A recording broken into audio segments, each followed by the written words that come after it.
Selanjutnya kita akan perkenalan dengan Ketua PBAK kita tahun 2022. Silakan Bapak.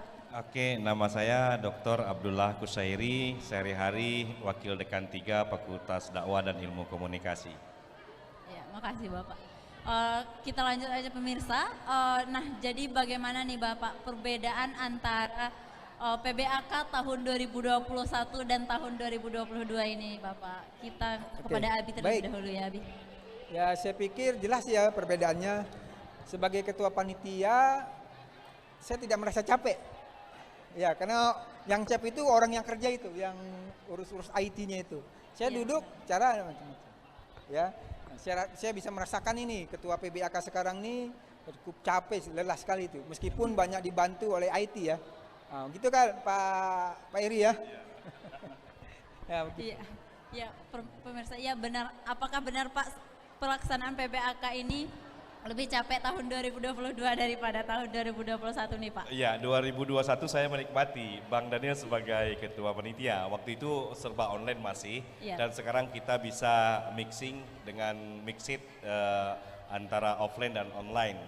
Tentu saja kita harus lebih baik lagi dari tahun ke tahun menggelarnya, dan tahun ini dengan 3 tempat, aula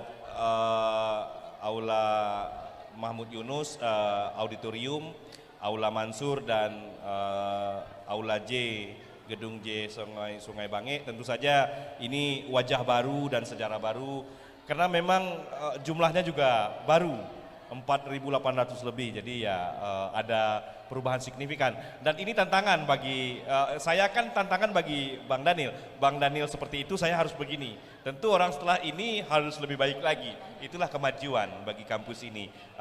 Bang Daniel merasa puas hari ini bahwa ada perkembangan dari mereka sebelumnya. Karena kemarin kan kita dihantam COVID, begitu Ibu Presenter. Ya.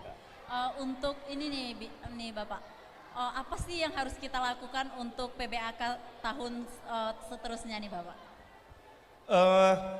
Ya, tahun ini tentu masih banyak kekurangan. Kita baru mencoba hal baru dengan 3 tempat. Bang Daniel juga merasakan, juga membantu kita bagaimana begitu banyak kendala teknis, mulai dari online, internet, juga prasarana. Kampus baru itu ternyata belum lengkap juga. Jadi tentu tahun ke depan kita akan evaluasi yang tahun ini untuk lebih baik lagi, menjadi tidak ada kendala serupa. Kita tidak boleh seperti keledai jatuh di lubang yang sama. Kira-kira begitu Bang Daniel ya? Ya. Ya. Nah, Saya merasakan sekali atmosfer perkuliahan sekarang ini. Kita udah 2 tahun kan merasa sepi. Sekarang melihat ini, saya sungguh awal-awal waktu kita gladi bersih aja saya agak merinding juga ini. Nggak nyangka akan sebanyak ini mahasiswa kita. Ya, di 2 tempat ya, di sini sekitar 3 ribuan, di kampus 3 1.600 atau berapa itu. Dan juga melihat ini. Dan satu hal yang saya harus mengapresiasi ini, seluruh panitia ini, adik-adik kita nih Pak Eri, mahasiswa kita. Saya tahu persis karena saya hampir tiap hari itu saya keliling-keliling itu. Sebagian besar saya lihat nggak capek-capek itu dia. Dan senang, dan bahkan ada di antara panitia itu yang belum pernah merasakan PBAK, belum pernah melihat.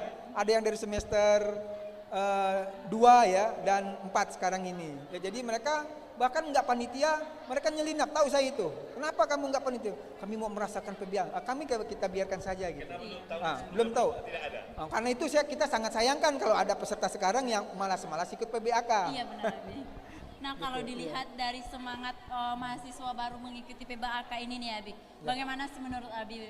Saya pikir mereka cukup antusias ya, apalagi kemarin waktu hari-hari pertama itu. Ya, saya cuma bisa saya lihatkan yang di GSG ini dengan di Mansur. Ya, memang adalah sebagian kecil yang kita bisa maklum itu, ada yang bosan dan sebagainya. Tapi sekali lagi, saya yakin ini orang-orang nanti akan rugi ini. Karena senior-seniornya itu sering cerita mereka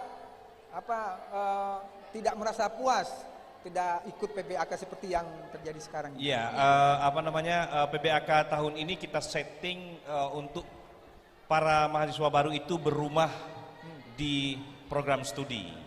Tetapi bukan tidak mungkin materi-materi yang kita berikan ini memang sifatnya mungkin 50-50 dengan non-akademis. Ada entertain, beasiswa, segala macam. Belum hal-hal yang substansi, sekedar pengenalan dulu.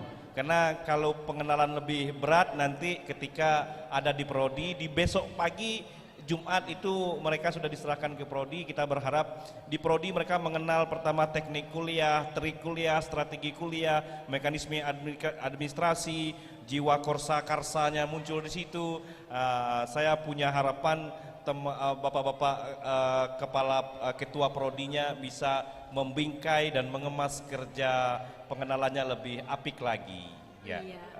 Untuk terakhir nih Bapak, harapan Bapak untuk PBAK selanjutnya nih Bapak gimana? Oh ya, saya selalu mengatakan kita harus lebih baik, setiap tahun ada progres pengembangan.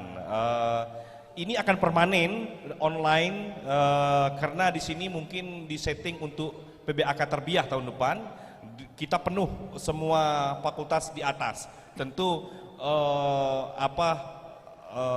pusatnya juga di sana, dan di sini mungkin ya TikToknya tetap, tetapi master control atau online-nya berinduk ke sana.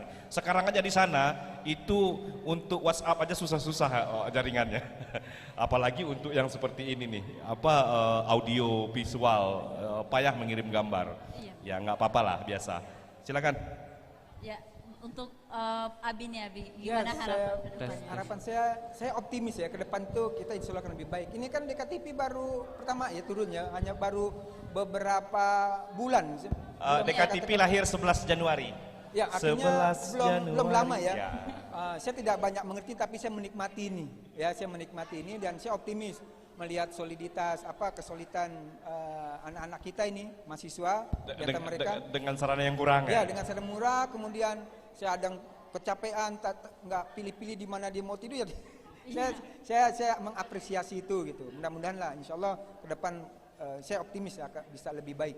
Ya, apresiasi saya juga untuk DKTP ya.